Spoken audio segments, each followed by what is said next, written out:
Bike naman tayo.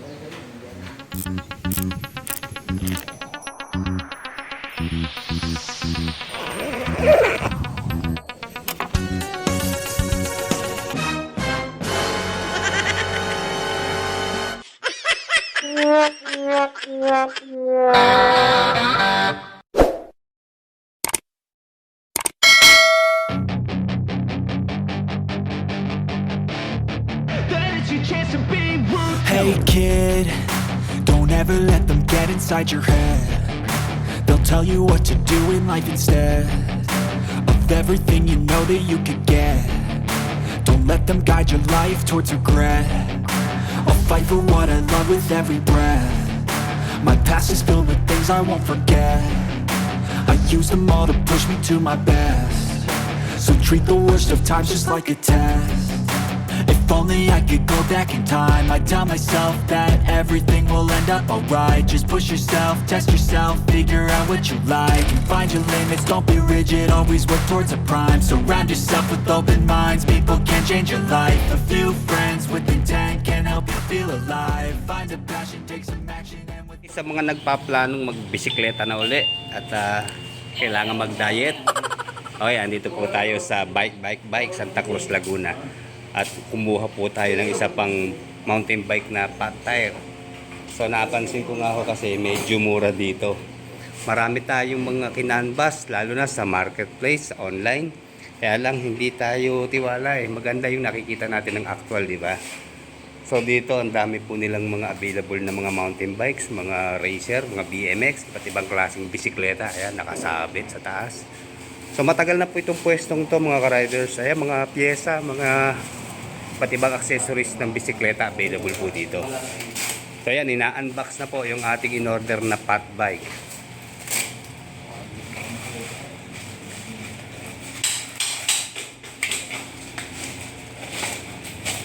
Sir, naka-assemble na ba yan? Naka-assemble. Naka-assemble na pala.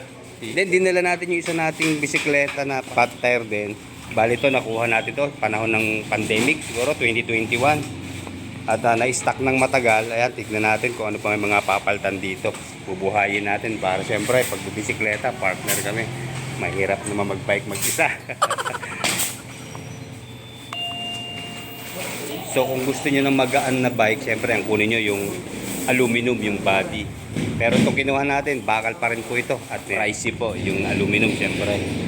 Then, may nakita ko isa ditong magandang forma. Ito, kita nyo, angas, oh.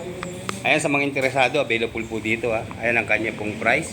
38,700 na lang po. Dating 45,000 pesos. So, hindi ako marunong kumilatis ng bisikleta eh. Pero ang sabi nga po, carbon daw ito. So, nung binuhat natin, napakagaan. Oh, kayang-kaya kahit 2 daliri ata. Kayang buhatin. Okay, nabagsak natin yung stand.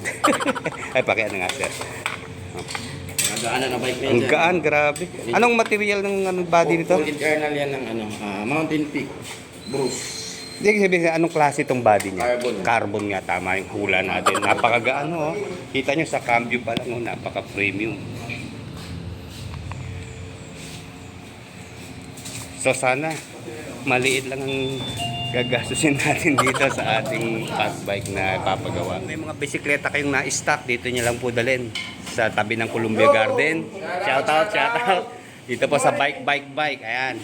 Ano ba exact address nyo dito, sir? F. Street. Okay. Dito lang po malapit sa Romano. Tabi ng Colombia. Tabi ng Columbia Garden. Hindi na kayo maliligaw. Yung nasa dulo po yung Romano. And then ito po yung Columbia Garden. Ito po yung dating Soriano Enterprises. Yung mga tindahan ng mga school supply. So ngayon, bike na siya. So ayan nga po. Kung meron kayong katanungan, pwede nyo silang tawagan sa kanilang cellphone number sa Globe 0966-664-2563 at sa Smart naman po ay 0961-766-8066. Sir, anong brand po itong fat bike natin? Itong fat Maxstar. Maxstar po ay. Presyo po niya, sir? Discounted po sa 6,600. Dati pong anong presyo niya, sir? 7,500. 7.5. Okay, naka-discount tayo ng mga 900 mga riders. So, ayan. Ayan, ito, pag sinabing fat tire, siyempre, mataba ang gulong. Maganda rito, meron na siyang angkasan o carrier sa likod. Sama na siya dun sa package nitong mountain bike. Okay, yung na-canvas natin na bike sa online, sa marketplace, nakita ko Trek. Magandang brand din po itong Trek. Medyo pricey nga lang po ha. So ayan, meron din po ditong Paxter. Ayan, 16,500. And then dito meron pang Orbea. Tama ba yung brand niya? Orbea, ayan, 36,000. Pa-sale, naging 25,200 na lang. Meron din pong brand ng GT. Okay, Paxter. Merida, mga brand. Ayan, ang daming brand dito pagpipilian. May Scott, Marine, GT, Battle, Sunpeed, and then Scott, HYX, and then Spigo. So, pasensya na mga riders, ngayon lang natin na-encounter sa mga brand ng bisikleta. Kadalasan kasi sa motorsiklo tayo eh. So, ito, Giant brand. Meron din po dito. Ibang brand dito. Baliktad. And then, Forever. Orbea. And then, Trek. Fuji. And then, ano pa ba? Grabe, ang daming brand. Trinks. Ayan, yung mga hinahanap yung brand. Kumpleto ata dito.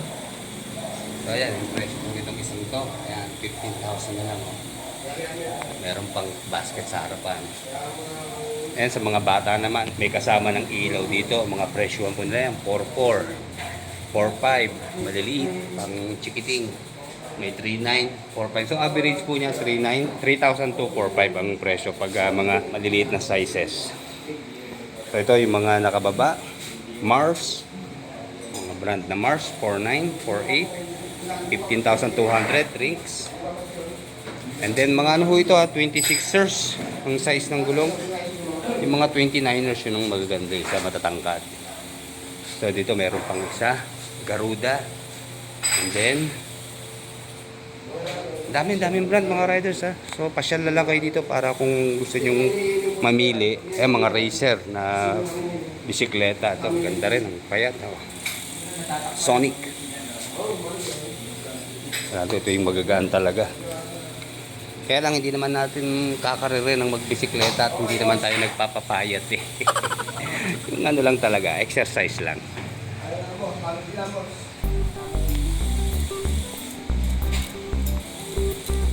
Kadalasan po ngayon sa mga bisikleta puro Allen wrench nang ginagamit at Allen bolt para mas maganda yung kapit niya. Then maganda rin kung stainless kasi sigurado kalawangin lalo ngayong rainy season na. Dapat talaga stainless na yung mga bolt and nuts na gagamitin natin. I-visit nyo rin po yung kanilang Facebook account na Bike Santa Cruz para kung may mga katanungan po kayo, lalo't bibili po kayo ng pyesa o bisikleta, ayan, inquire muna po bago pumunta. Mga tinidor, meron din pong kutsara, ayan, mga iba't ibang accessories po dito, mga handlebar ng mga bisikleta, iba't ibang pyesa, kompleto po sila dito. Ayan, mga gulong, mga body. And then dito na rin po i-assemble o may papagawa kayo. Maganda, makikita nyo kung paano ginagawa yung bisikleta.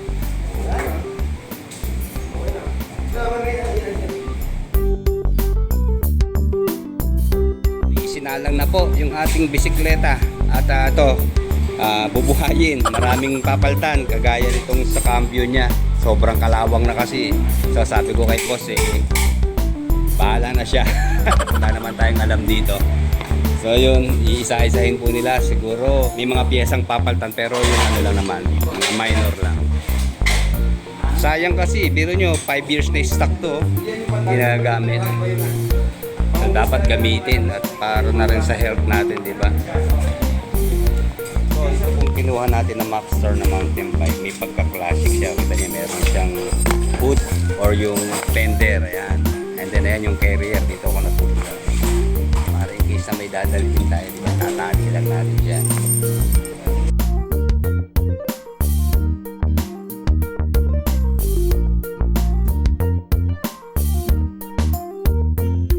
Available din po pala dito para sa mga big na bisikleta. Ayan.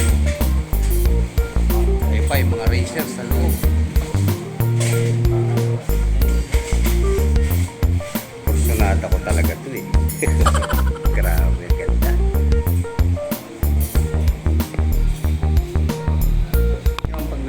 bisikleta ay part na ng buhay natin. Lahat tayo sa tumaan dito, di ba? Nung kabataan natin, dito tayo nag-umpisa. Matuto magmaneho sa bisikleta muna, syempre. Meron tayong maganda ritong memories, kanya-kanya tayo ng experience. Tayo nag-shoot sa Imcornal dahil sa bisikleta. Totoo yung kasabihan na back to basic. Kung nag-umpisa tayo sa bisikleta, sigurado babalik at babalik din tayo sa bisikleta. Maganda po ang health benefits itong pagbibisikleta eh.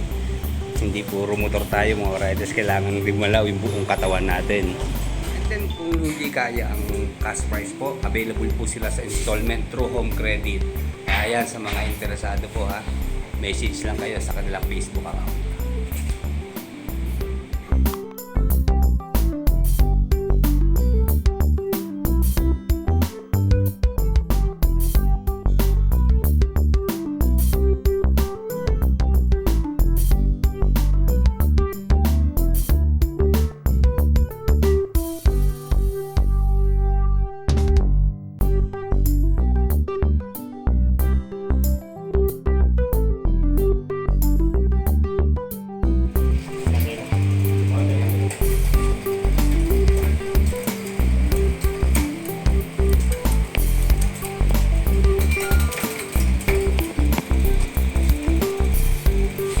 Okay, tumitimbang po yan ng nasa 20 kilos. So tamang-tama doon sa mga nagda-diet. Pwede ito. Para na rin kayo nag-gym. Mamamayat ka talaga dito.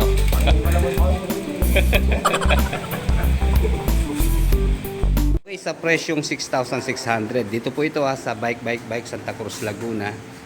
Makukuha mo na itong mountain bike ng Maxstar. Bali, bakal po itong frame niya ha. Siyempre, alam naman natin, napakamahal ng mga alloy or yung di-carbon. So, ito naman, tamang-tama sa mga magda-diet, yung gagamitin pang exercise. Okay na okay yan. Okay, pinili po natin itong fat tire kasi mas maganda itong matataba ang gulon, mas stable sa kalsada. Okay, ang size po nito ay 26x4. Mag-easy ang brand. Siyempre, China po yan.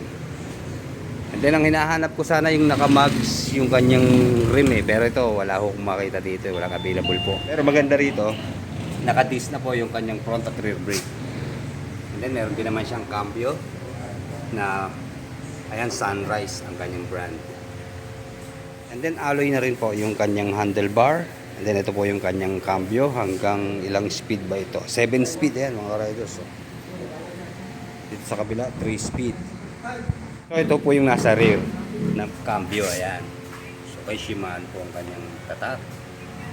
Ayan, bali, kaya 7 po yan. Ayan, 7 yung kanyang pinaka mga gear pag nilipat tayo ng cambio. At nandito po yung 3 speed sa may gitnang plate. Then pwede tayong mag-angkas ng isang bata. Or kaya naman pag may karga tayo, tatali lang natin dito. Meron siyang carrier na bakal. Then mahaba din yung fender. Steel po ito ha, bakal. Lalo ngayon, tag-ulan, maiwasan natin yung masyadong talsik ng putik sa damit natin. Yung pedal niya, purong plastic po. So maganda siguro magpalit tayo ng bakal para mas patibay or yung alloy. Okay, pareho nga po pala ng size ng gulong dito sa likod. Ganun din po, 26x4 din. And buti dito, adjustable po yung kanyang clamp. Hihilahin lang natin para may angat natin yung upuan. Kasi masyadong mataas, sinagad na natin ang baba para komportable yung gagamit. Siguro sa susunod, lalagyan natin to ng bell or yung parang busina. And then ilaw para sa gabi. Ayan, meron na rin po siyang side stand na bakal. Ito po mga pihitan dito sa baba. Ito po yung pag-ship hanggang 2nd to 3rd speed. So ayan, mamaya titingnan natin kung alin ba dito yung dagdag o bawas sa dalawang to. And then dito naman yung sa speed dito sa likuran. So alamin natin mamaya yung shifting ng kanyang speed at hindi pa natin kabisado eh. Expected na naman natin na hindi ganun ka premium o katibay yung kanyang mga parts, accessories kasi nga naman yung price po niya ay nababa lang sa halagang 6,600. So dito po sa kanyang shock absorber dito sa front suspension niya, tingin ko hindi ito stainless eh, parang naka-chrome lang din. Kasi yung ating unang fatbike, yung kinalawang, yung gantong suspension niya. So yun, alagaan lang natin sa linis mga riders. Okay, hanggang dito na lamang po mga riders. Like, comment, subscribe sa ating channel. Salamat po.